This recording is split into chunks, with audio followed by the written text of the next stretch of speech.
ভাইয়া তোমাদের জন্য আজকে শেয়ার একটা জিনিস নিয়ে আসছি, অর্থাৎ কিভাবে তুমি একটা ফরম্যাট দিয়ে যে কোনো প্যারাগ্রাফ লিখলে তোমাকে নাম্বার দিবে এবং পরিপূর্ণ নাম্বার দিবে।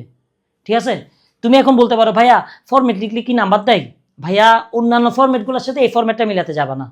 তোমরা সম্পূর্ণ ভিডিও যদি দেখো দেখবা যে ওরা যে তথাকথিত ফরম্যাটটা ব্যবহার করে আমি ওইটা থেকে ডিফারেন্ট ওয়েতে ব্যবহার করছি, যাতে ছাত্ররা ধরতেও না পারে যেটা ফরম্যাট।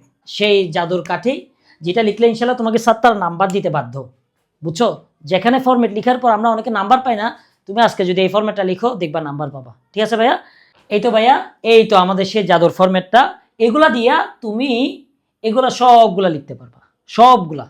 বিশেষ করে এগুলার বাইরে কখনো আসবে না। কম্প্যারিজন যদি প্যারাগ্রাফ আসে, তুমি ভাইয়া স্ক্রিনশট নিয়ে রাখো আমার ছবি সহ, তুমি দেখো এগুলার বাইরে আসে কিনা।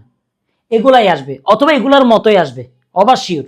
এখন এগুলা সবগুলাই কিন্তু ভাইয়া তুমি এই জাদুর কাঠিটা দিয়ে করে ফেলতে পারবা এবং তোমাকে সম্পূর্ণ নাম্বার দিতে স্যার তারা বাধ্য। দুইটা কারণে বাধ্য, কারণ আমরা কিন্তু আগের নর্মাল ফর্মালের মতো লিখি নেই, আমরা কিন্তু এখন লিখছি যে একেবারে ডিফারেন্ট ওয়েতে।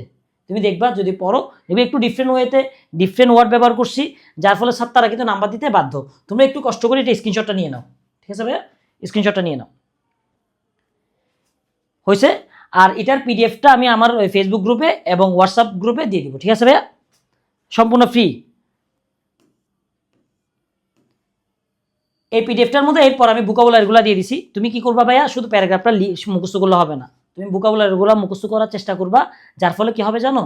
তুমি দেখবে খুব সহজে নিজ থেকেও লিখতে পারবা। ঠিক আছে? তারপর এটা আবার আমি ভেঙে ভেঙে ট্রান্সলেটে করে দিছি। ভাইয়া এখন তুমি বলতে পারো যে এটার মধ্যে মার্ক তোমাকে দিবে কিনা? অবশ্যই দিবে, 100%। কেন দিবে? কেন দিবে? কেন তুমি 100% মার্ক পাবা? কারণ এটা কিন্তু আমরা গড় ফরম্যাটগুলা বর্জন করছি। এখানে আমরা একটু ইউনিক শব্দ চয়ন এবং স্মার্ট বাক্য বানানোর চেষ্টা করছি, যাতে ছাত্ররা ধরতেও না পারে যে কি এটা ফরম্যাট। সেজন্য ভাইয়া অনেকগুলা ভিডিও দেখবা আমি জানি, প্লিজ এগুলো একটু অফ করো। এই ফরম্যাটটা যেটা দিছিলাম সেটা লিখে রাখো। তোমার যদি পুরো সম্পূর্ণ স্লাইডটা লাগে তাহলে তুমি আমাকে নক করো, নিয়ে ফেলো, নিয়ে লেখা শুরু করো। এখন শিখা শেষ, তারপর আমি আরেকটা ফরম্যাট দিব কজ অ্যান্ড ইফেক্ট নিয়ে, শেষ।